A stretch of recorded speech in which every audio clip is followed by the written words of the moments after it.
Tindakan keras PKC terhadap mata-mata semakin menggila. Seorang warga Zhoushan, yang memantau cuaca di rumah, didenda 5.000. Partai Komunis China telah meluncurkan kampanye perburuan mata-mata di seluruh negeri, bahkan memasukkan data meteorologi ke dalam kategori keamanan nasional. Menurut sebuah laporan oleh media resmi lokal kota Zhoushan pada tanggal 14 November, Biro Penegakan Hukum Administratif Komprehensif Distrik Putuo di kota tersebut baru-baru ini menangani apa yang disebut sebagai kasus pertama kebocoran informasi data meteorologi di Zhoushan.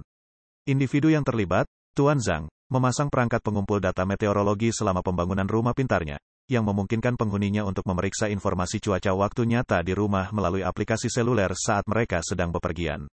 Otoritas setempat menyatakan bahwa fungsionalitas produk membutuhkan data yang dikumpulkan oleh stasiun cuaca, termasuk suhu, kelembaban, arah angin, kecepatan angin, tekanan udara, curah hujan, sinar matahari, DEL, untuk ditransmisikan ke server di luar negeri melalui internet agar dapat direalisasikan.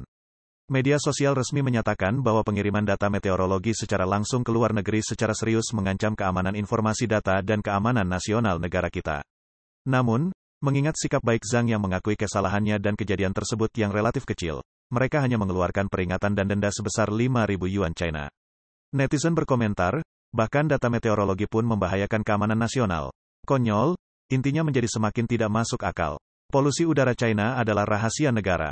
Pada tanggal 31 Oktober akun publik WeChat dari Kementerian Keamanan Negara China mengumumkan bahwa mereka telah menyelidiki 3.000 stasiun pendeteksi meteorologi ilegal yang berhubungan dengan luar negeri. Di antaranya ratusan stasiun mengekspor data meteorologi ke badan meteorologi resmi asing, yang menimbulkan ancaman bagi ketahanan pangan dan iklim militer nasional, dan seterusnya.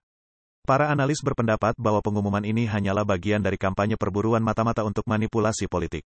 Pada bulan Agustus tahun ini, Gao Guangjun, seorang mantan dosen di Universitas Keamanan Publik China dan seorang pengacara yang berpraktik di Amerika Serikat, menyatakan dalam sebuah wawancara dengan forum elit NTD, bahwa orang-orang di Eropa dan Amerika Serikat pada umumnya tidak menyukai Partai Komunis.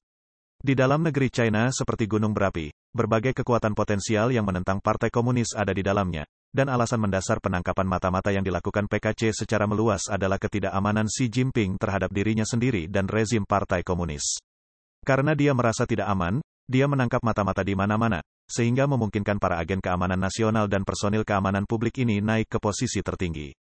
Dapat diprediksi bahwa situasi ini akan menjadi semakin serius di masa depan.